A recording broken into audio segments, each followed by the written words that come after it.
շատ են խոսում պարտիվավճարների մասին, չէ՞։ Եվ այն անհավասարությունը, որը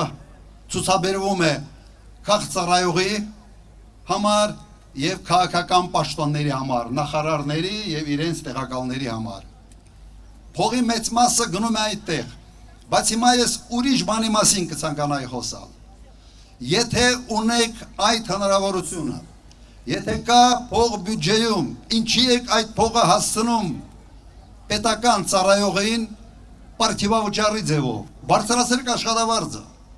որ չստացի, որ դու լավություն ես անում, վերջը դա պետության փողն է, դա բյուջեի փողն է, հարկատունների գումարներն են,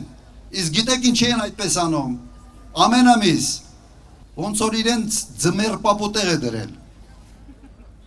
այ ես ուզում եմ տալիս եմ այդ փողը, ուզում եմ չեմ տալիս,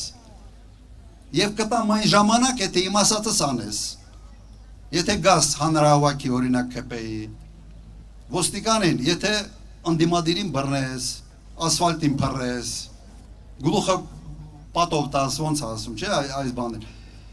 Մենք ասում ենք հետևյալը և մեր մոտեցումը, բարձրացրու աշխատավարձը, որ պետական ծառայողը, նույն ոստիկանը, օրենքի ուժով ստանա աշխատավարձ, այլ ոչ թե վարչապետի ցանկությամբ, որը պետք է ջոկի ում տալ, ում չտալ և ինչի դիմաց այդ աշխատավարձը տալ։